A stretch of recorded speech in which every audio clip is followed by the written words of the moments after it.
so benganayo indlela ukuthi ngeke ngiphume nje ningazi ukuthi ngiyaphi.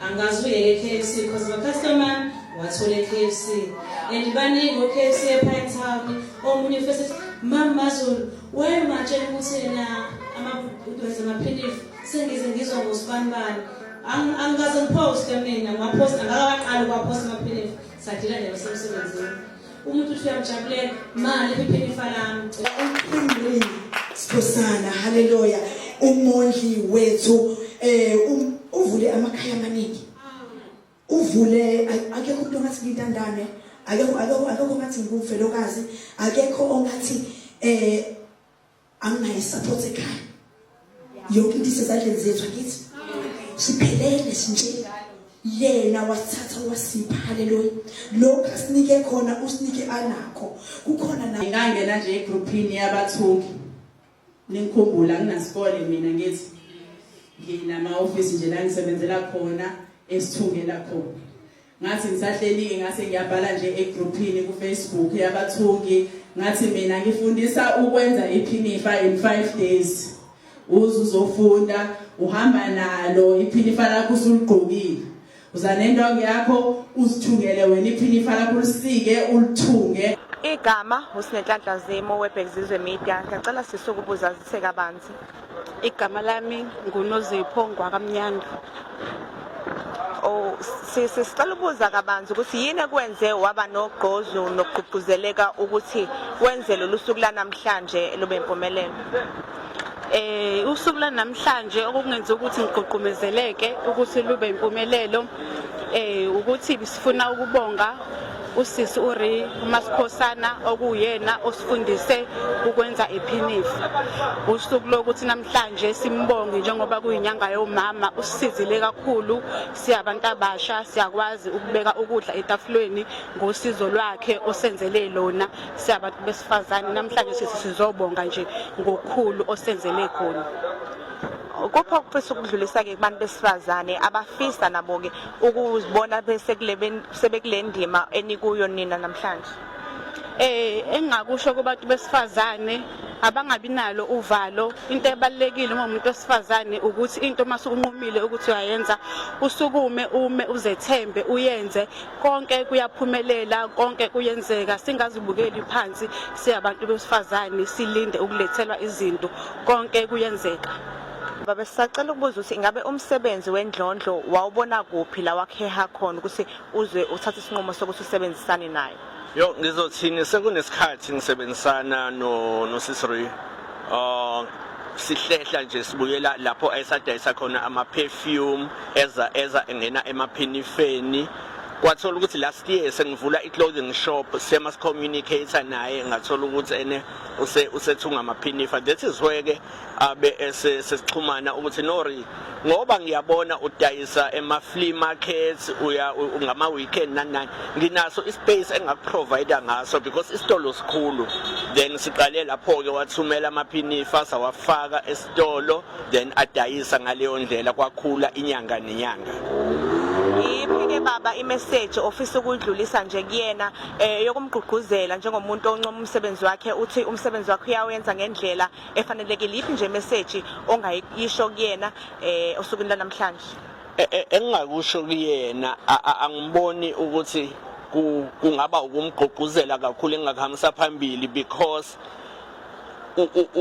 indlela enza ngayo motivated already because uma ubuka lapho aqale khona namanje uyabona ukuthi usekhule kakhulu izinga ebesikulona abekulona last year ngiqala ukuthi ngithatha amaphinifa kuyena naloku engikubona ngaphakathi kunomehluko omkhulu lokho kufike kungitshele ukuthi emqondweni wakhe unokukhula okukhulu and kune growth potential asayibuka yena asafisa ukuthi akhule aze areach lelo point lelo.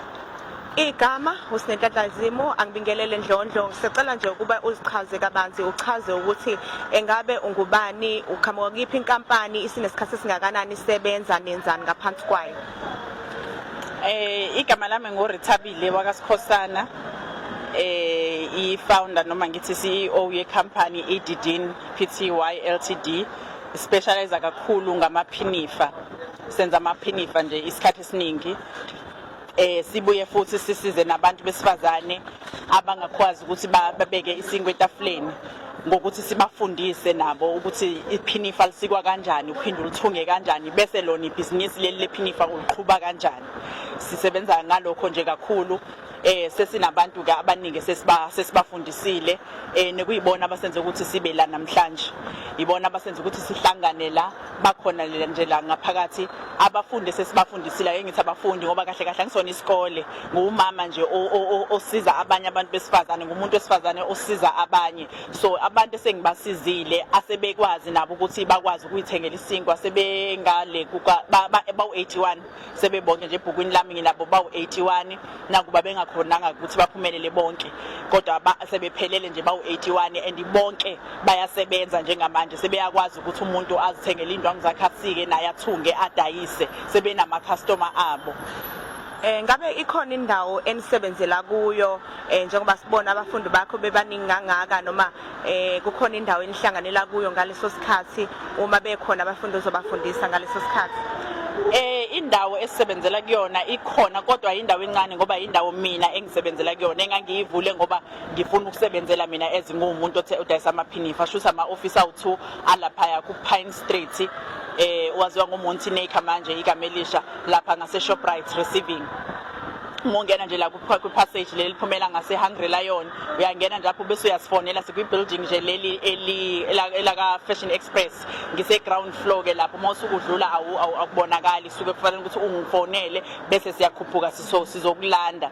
Then indawo esikuyona akuyona vele indawo yokufundela indawo nje engisebenzisa ukuthi mina ngikwazi ukusebenza bese ke ngiyakhona ukuthi ngiba accommodate labe ngiba accommodate ngaleso sikhathi esuye sinaso.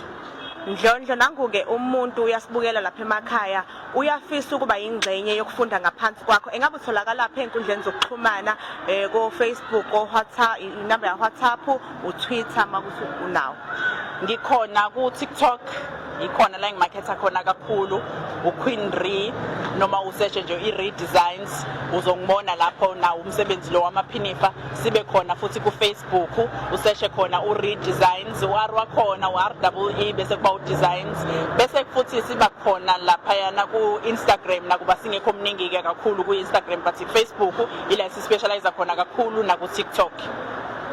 Engabe azi ukuthi ngithi ngizokwazi ukuyimela ngelinye ilanga cause ngihlupheke kakhulu ngisakhula so ekuhluphekeni kwami ila ebengifunda khona ukuthi okay lana ke kusho ukuthi uma uNkulunkulu esekwazile ukuthi akubusise uzube mdala ukwazi ukuzenzela izinto angikwenzeke lokhu engikhona ukwenza ngezandla zami bese ngingabi nawo umona ngalokhu uNkulunkulu angibusise ngawo ngikwazi ukuthi ngikushare nabanye abantu umona iwona osubulalayo ke ngoba ngiyacabanga ukuthi uma ngizofundisa umuntu ukuthi akathungele liphinifa eligqokile mina ngimfundisa ukuthi lithungwa kanjani shuthi yena usezokwenza ibhizinisi mhlawumbe futhi uzitshela ukuthi kuzokwenzeka. Ngabe siphi isinqumo noma yini eyakwenza wakhetha ukuyeka umsebenzi ngoba ususibezelele ukuthi ubuyisebenzela kahle wagcina nje usuthi nje ukwezokuthunga ngokuphelele? Okwangenza ngicabanga ukuthi ngiyeke ukusebenzela umlungu ukuthi umuntu umthetho wami kuyilo muntu osebenza ngokuyikhandla kuyona yonke into engenzayo ngiyayenzisisa.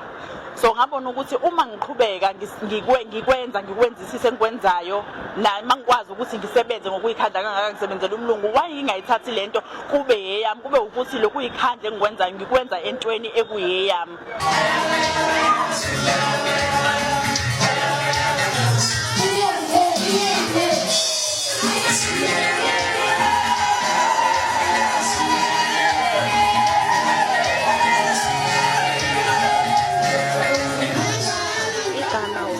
Ngiqhamuka kuBhekuzwe Media ngiyabingelela ababukeli namhlanje sikhona la eThekwini njengoba namhlanje kuzobungazwa eminye imicimbi kubungazwa ke usuku lwendlondlo lapho kukhulunywa kabanzi ngamagalelo asewenzile empilweni zabantu besifazane.